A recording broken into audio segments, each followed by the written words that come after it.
So in the mechanism,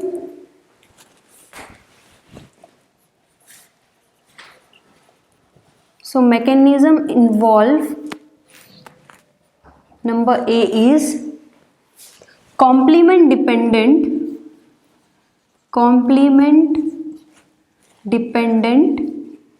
cytolysis.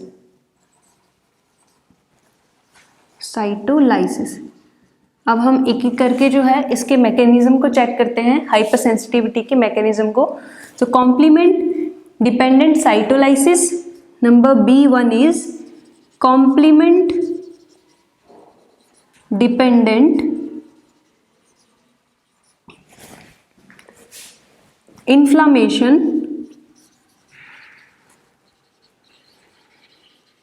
Third one is opsonization.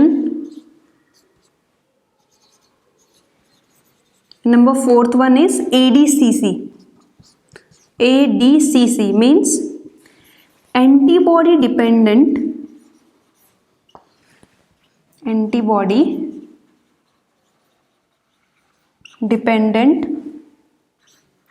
cell mediated cytotoxicity.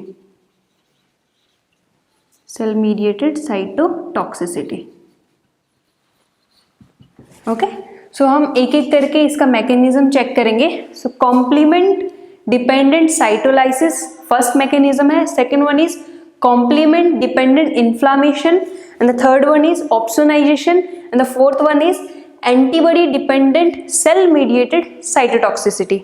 Okay, so in the complement dependent cytolysis, what happened in the first mechanism?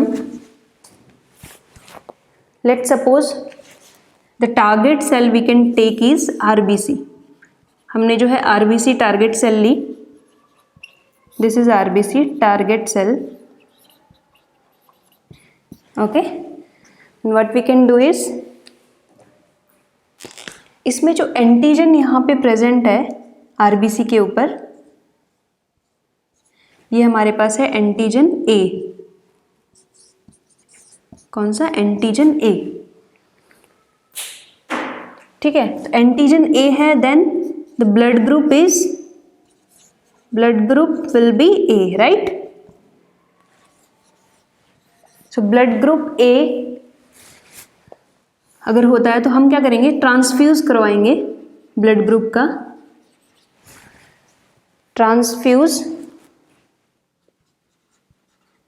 कौन सा blood group enter कराते हैं हम? B. So what happen if we enter the blood group B in the blood group A, then what happen? It will bind these antibody कौन सी? Blood group B की जो antibody है, ठीक है, एंटी बी, हम यहां पर अटैच कर देंगे. So this is our antigen जो कि ब्लड ग्रुप है ए, और एंटीबॉडी है हमारे पास यहां पर. This is the antibody, right? Antibody यहाँ पे बाइंड हो रही है. सो अगर ये इसमें अटैच हो जाता है तो क्या होता है? एग्लूटिनेशन रिएक्शन हो जाती है. जैसा मैंने बताया आपको, एग्लूटिनेशन और क्रॉस रिएक्शन हो जाती है. Then what happen? It will activate complement system. हमारी बॉडी का जो कॉम्प्लीमेंट सिस्टम है उसको ये क्या करेगा? Activate. Okay, when the antibody, okay, when it will bind with the antigen, then what happen? It will activate the complement system. और complement system में C5 to C9 जो हमने complement proteins पढ़े थे लास्ट क्लास में, तो C5 to C9 तक जो हमारा complement system है, जो हमारी complement proteins है, उसको क्या करेगा? ये एक्टिवेट कर देगा, right? Then what happen at the end? This C5 to C9 is then with the help of polymerization मैंने ऑलरेडी पढ़ा दिया था, पॉलीमराइजेशन ऑफ C9। जो C9 हमारे पास प्रोटीन्स थे वो क्या करेंगे, सेल के अंदर जो मेम्ब्रेन होगी उसमें क्या बना देंगे, MAC, that is membrane attack complex. Membrane attack complex. So what can be done, so membrane attack it is form by like this.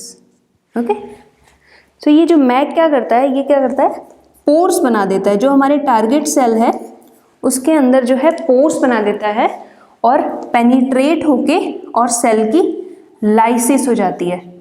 Cell की लाइसिस मतलब cell will degrade. So at the end cytolysis is happened. Cytolysis means cell lysis.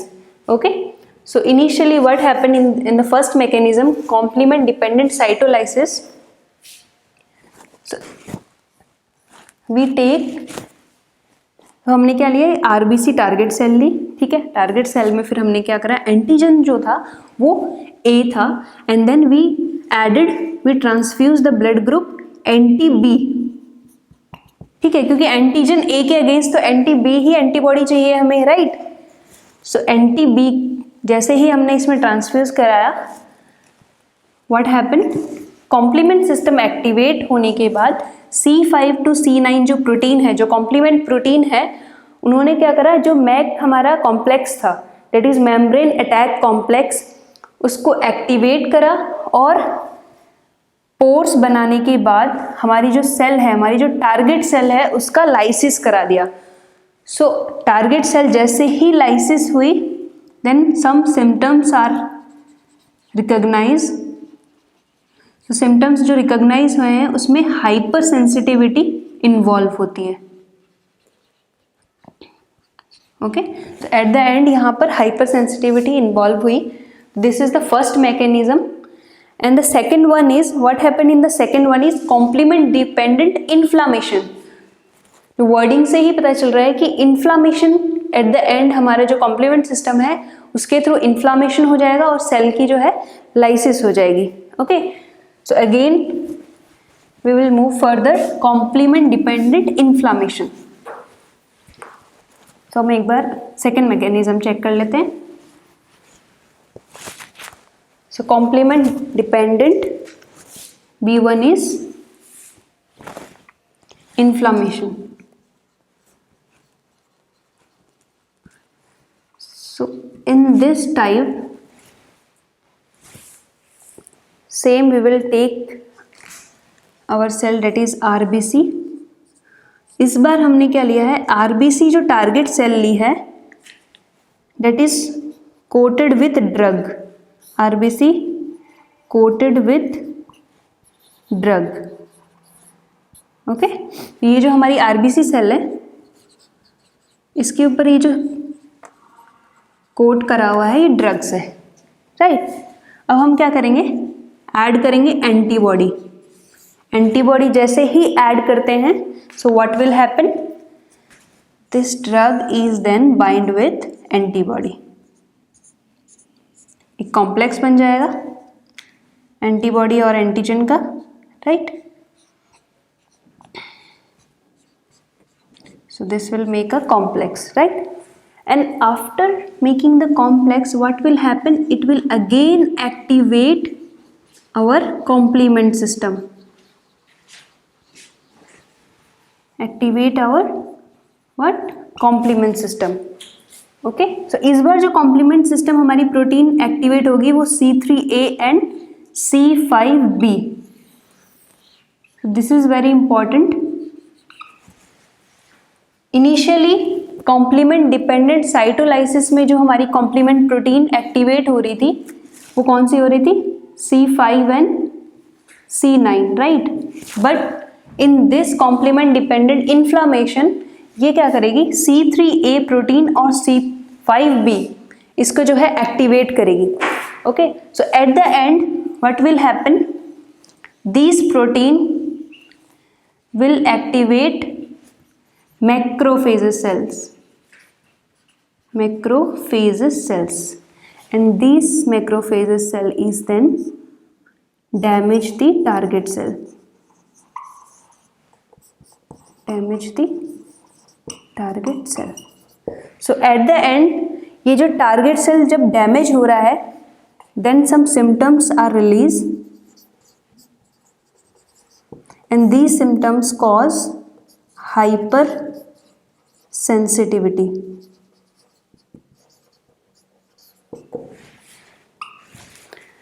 Okay, so this is all about our second mechanism, that is complement dependent inflammation.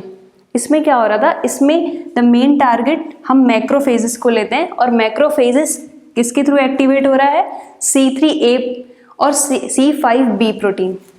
This is our complement proteins. Okay, and when it will activate the macrophages, then what happen at the end, our target cell will damage. So this is the second mechanism, that is complement dependent inflammation. And the third one is what we have, opsonization. So in the opsonization, so third one is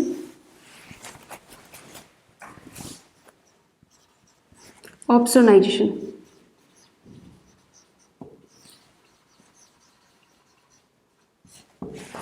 So in the opsonization, we will take C3A and C5B.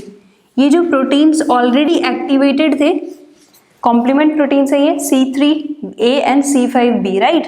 सो ये complement proteins already activated थे कब, हमारे second mechanism में. ठीक है, ये जो complement proteins है अब क्या करेंगे, ये ऑप्सिन की तरह रिएक्ट करेंगे. किसकी तरह, ऑप्सोनिन की तरह. It will behave as a opsonin. So what we can do is, ये क्या करेंगे, टारगेट सेल को, टारगेट सेल के साथ अटैच होके हमारा जो कॉम्प्लीमेंट प्रोटीन्स है,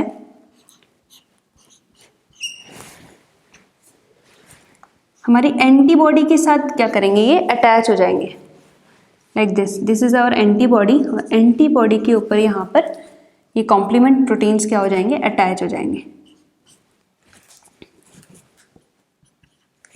सी, ये हमारी C3A, C3A और C5B, C5B. ठीक है, ये जो हमारे कॉम्प्लीमेंट प्रोटीन्स हैं ये कहाँ पे आके अटैच हो रहे हैं, ये एंटीबॉडी के ऊपर आके अटैच हो रहे हैं, right. Then what will happen? Then these proteins will activate macrophages again. Okay? Macrophages को क्या करेंगे, एक्टिवेट करेंगे.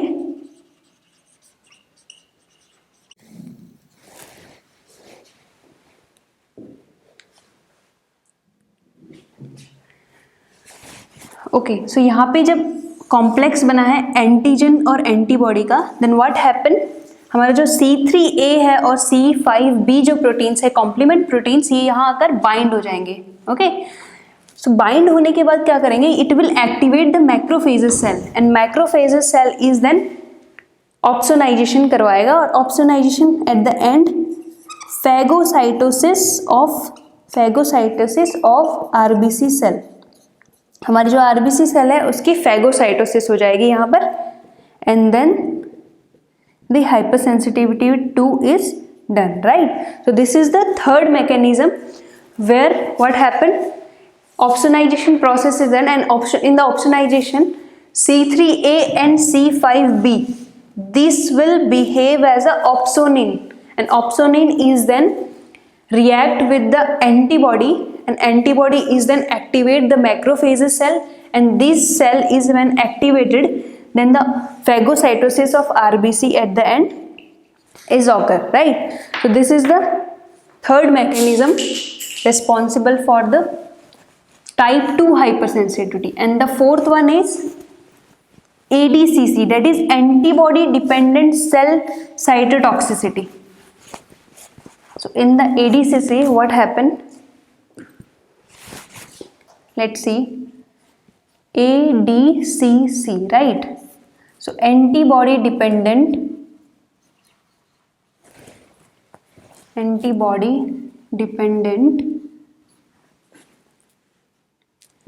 cell mediated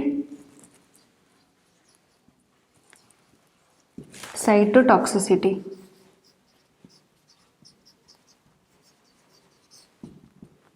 Okay, so what happened in this, we can take a target cell, then this target cell is then bind with the antibody like this. This is, let's suppose this is a target cell.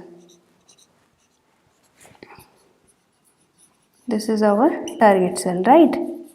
And then what, we add antibody, because type 2 hypersensitivity is a antibody dependent hypersensitivity.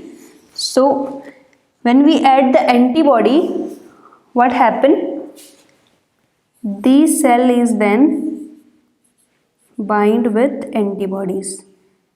This antigen is then, these are the antibodies, right?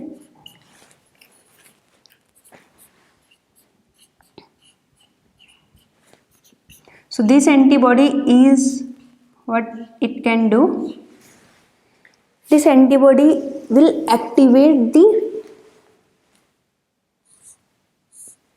neutrophil cell. So it will activate neutrophil cell, NK cell.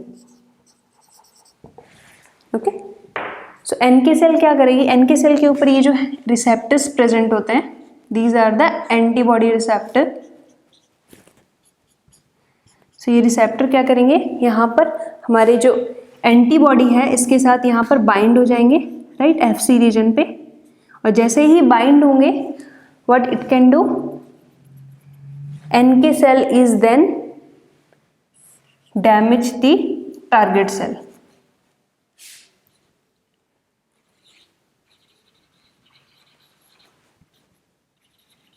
सो हमारा जो target cell है वो क्या हो जाएगा, किल हो जाएगा, damage हो जाएगा, right.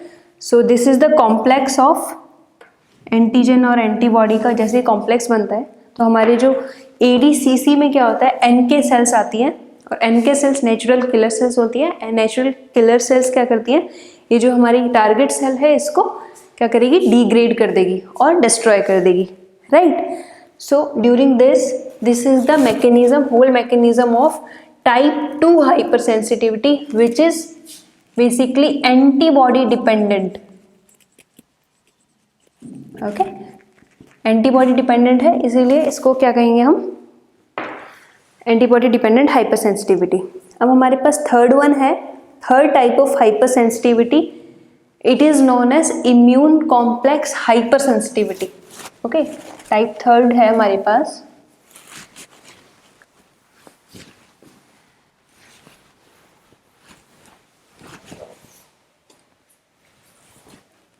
Third one, that is type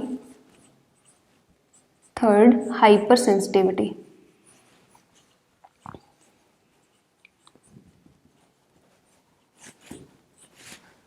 type third में क्या हो रहा है हमारे पास, this is a immune complex dependent, immune complex mediated.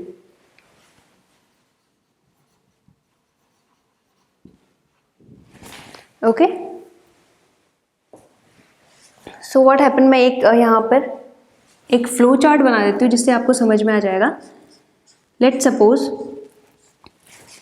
whenever excess form of antigen and antibody complexes are found, antibody complexes are found, और ये जो एंटीबॉडी और एंटीजन का कॉम्प्लेक्स है, ये हमारा जो एंटीजन है वो सॉल्युबल फॉर्म में प्रेजेंट होता है, सॉल्युबल एंटीजन.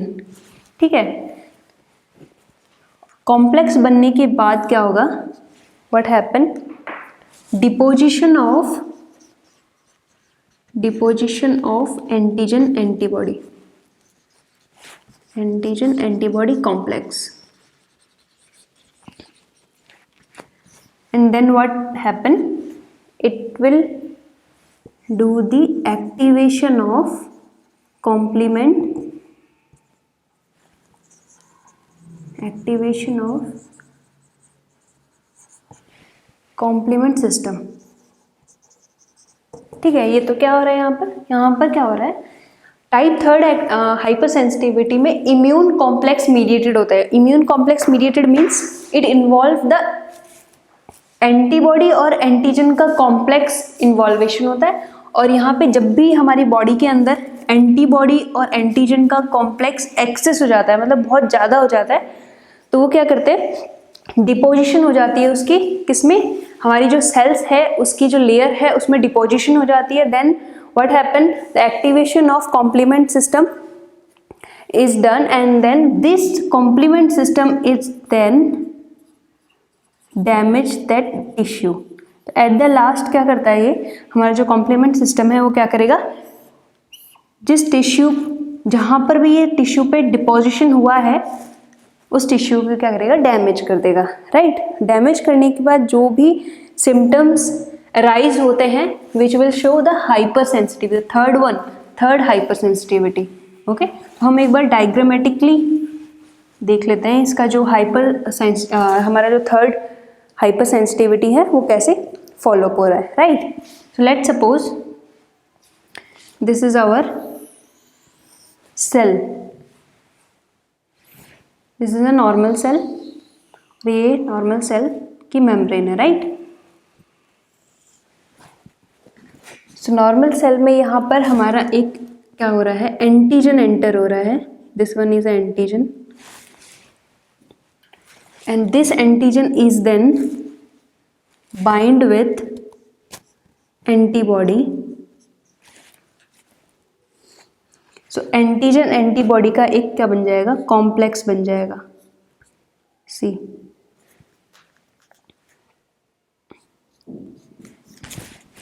सो ये हमारा यहाँ पर कॉम्प्लेक्स बन गया।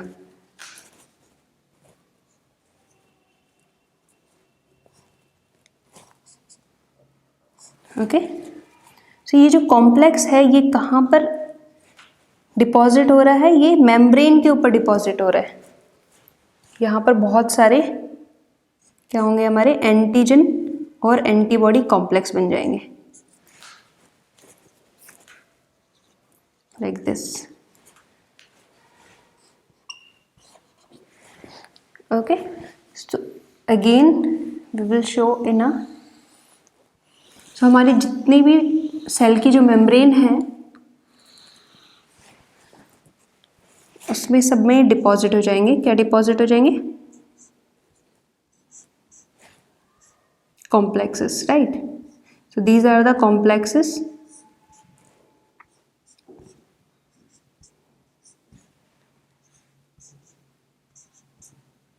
so these complexes are responsible for the what, activation of activation of our complement system. See, this is blue dot is antigen and the red one is antibody. So immune complex किसको कहते हैं हम, antigen और antibody के complex को बोलेंगे, right. सो ये membrane के ऊपर डिपोजिशन हो गया, यहाँ पे deposition of immune complex, right. So this one is antigen and this one is antibody, this is a normal cell. Okay, अब ये डिपोजिशन क्या करेगा, थर्ड स्टेप हमारा जो है ये क्या करेगा, activation of complement system, activation of complement system.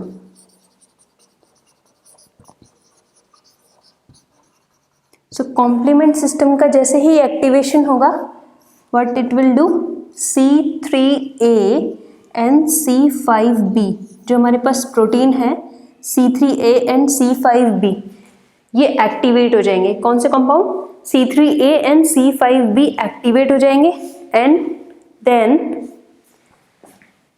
These complement proteins क्या करेंगे, ये हमारे कॉम्प्लीमेंट प्रोटीन ये सेल नेक्रोसिस करा देंगे। सेल नेक्रोसिस मतलब सेल की डेथ करा देंगे, सी, यहाँ पे जो हमारे पास कॉम्प्लेक्स बन रहा था, सो इस कॉम्प्लेक्स के पास क्या आ जाएगा, मैक्रोफेजेस सेल्स आ जाएंगी। कौन सी cell, macrophages cells. So macrophages cells activate हो जाएंगी and then inflammation occur. Okay, inflammation जैसे ही होगा cell will go into necrosis and lytic. Okay, so at the end what happen, cell lysis हो जाएगी। ये सेल लाइसिस किसकी वजह से हो रही है, कॉम्प्लीमेंट प्रोटीन। कॉम्प्लीमेंट प्रोटीन कौन से यहाँ पे एक्टिवेट हो रहे हैं, C3a and C5b। Okay, so initially we have the normal cell where the antigen and antibody, the excess amount of, जब भी excess amount of antigen ज़्यादा होगा, ठीक है, तो अगर एंटीजन ज़्यादा होता है तो उसको जनरलाइज्ड हम क्या कहेंगे, रिएक्शन कहेंगे। और अगर एंटीबॉडी की कंसंट्रेशन ज़्यादा होगी, एक्सेस अमाउंट में होगा, तो हम उसको लोकलाइज्ड रिएक्शन कहेंगे। अब लोकलाइज्ड रिएक्शन और जनरलाइज्ड रिएक्शन क्या होता है, लोकलाइज्ड रिएक्शन में क्या होता है, यहाँ पे मेंशन कर देती हूँ, localized and generalized. Localized reaction हमारी whenever excess amount of antibody is present and in the generalized whenever excess amount of antigen is present। Okay, localise मतलब कोई भी एक लोकल जगह में हमारी बॉडी के अंदर, लाइक कोई भी एक ऑर्गन पे या फिर कोई भी एक सेल पे ही अफेक्ट करेगी। बट जनरलाइज्ड वे में मतलब कि एंटीजन की एक्सेस अगर ज़्यादा होती है तो हमारी बॉडी की कहीं पर भी कोई भी पोजीशन में या कोई भी जो स्पेस है या जगह है वहाँ पर इसका डिपोजिशन हो जाएगा। किसका, एंटीजन और एंटीबॉडी का डिपोजिशन हो जाएगा। ठीक है, जैसे ही एंटीबॉडी और एंटीजन कॉम्प्लेक्स बना देते हैं तो इनका डिपोजिशन हो जाता है मेम्ब्रेन के ऊपर। मेम्ब्रेन के ऊपर जैसे ही डिपोजिशन होगा, what happen, then it will activate the complement system। so complement system activate कराएगा and then this complement system is then what happen is then with the help of macrophages cell की necrosis हो जाएगी and necrosis means the lysis of cell will damage। okay, so at the end what will happen, so localized और generalized way में हमारे पास क्या क्या आ रहा है, कुछ डिजीज हैं, मैं आपको यहाँ मेंशन कर देती हूँ। So type 3 hyper sensitivity is responsible for the glomerulus